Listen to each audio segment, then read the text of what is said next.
Have you ever heard the story of Ronald Read, a janitor at JCPenney who donated millions of dollars to good causes? Many call him the janitor philanthropist. Ronald Read was a mechanic at a gas station for 25 years, then he swept floors at JCPenney for another 17 years.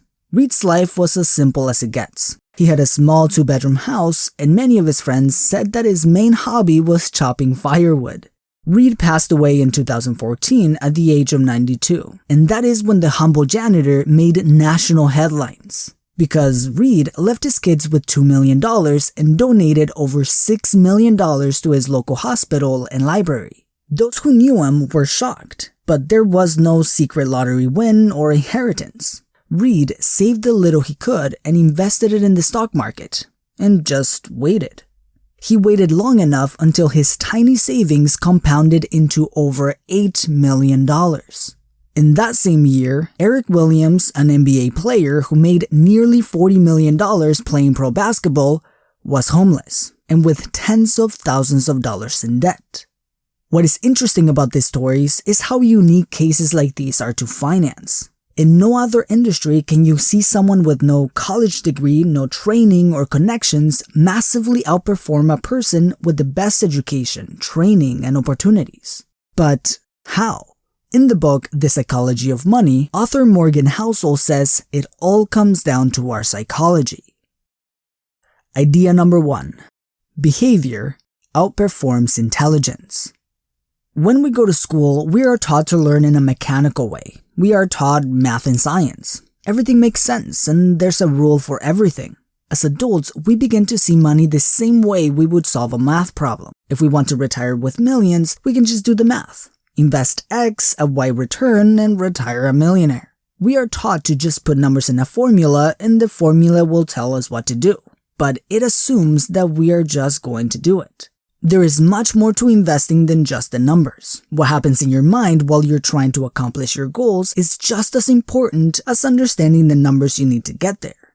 For example, most people know what they need to do in order to lose weight or be healthy, yet many don't do it. It doesn't have to do with how much they know, but what happens in their mind when they try to do it. Morgan Housel says that we are taught to view money like math or physics, with laws and rules, and not enough as psychology, with emotion and nuance.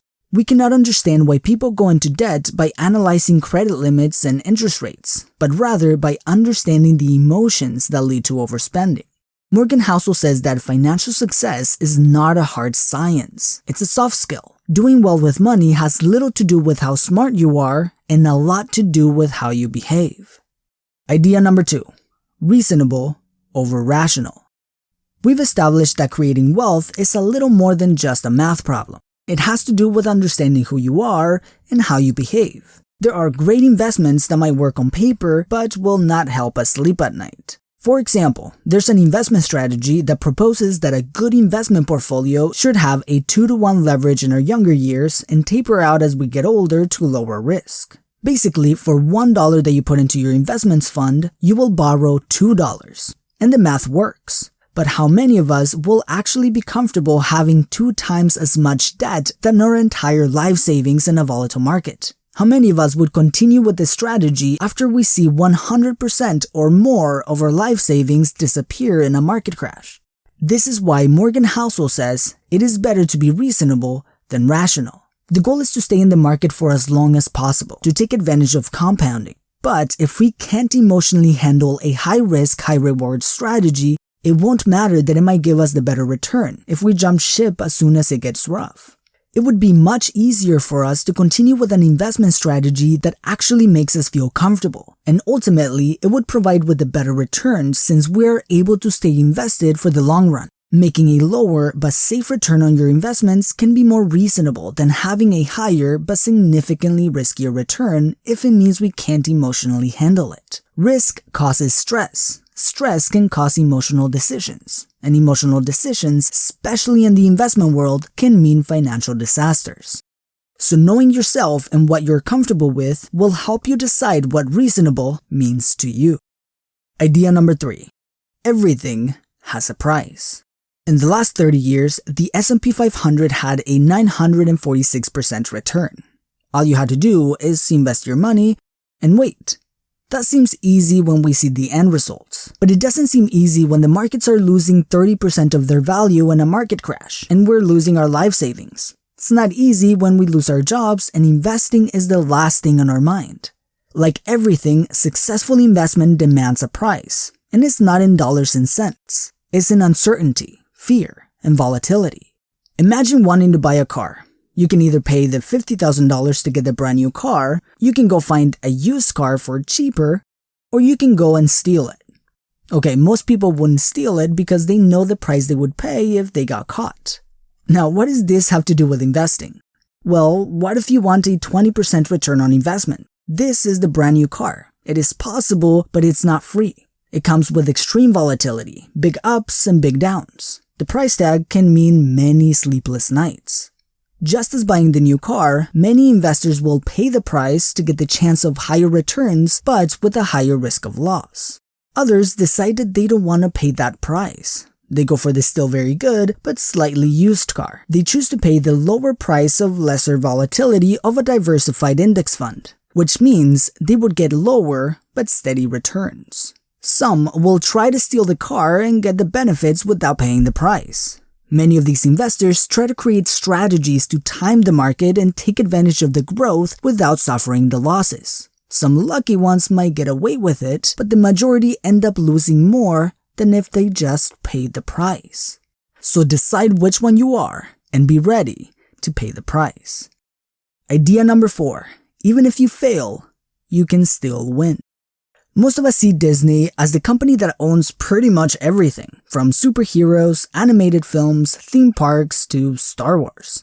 But did you know that if it wasn't for the movie Cinderella, Disney would probably not exist today? Around the 1950s, the company Disney wasn't doing super great. The company had a few $1,000,000 in debt, and many of their films had lost a lot of money.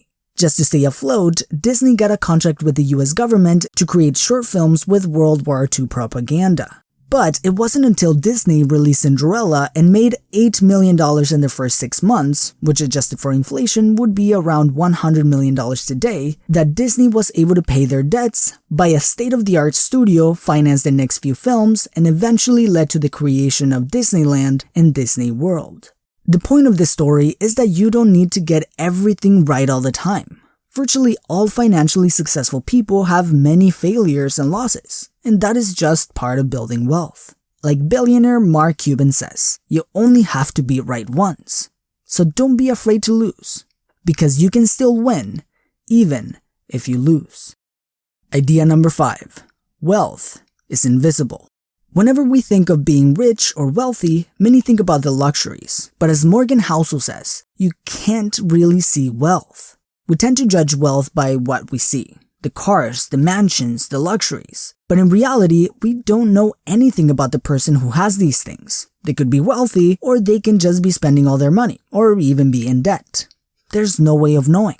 The only thing we know about someone driving a $200,000 car is that they have $200,000 less than they did before, or they just rented the car. Wealth is what you don't see. The house not purchased, the car that was never bought, the vacation not taken.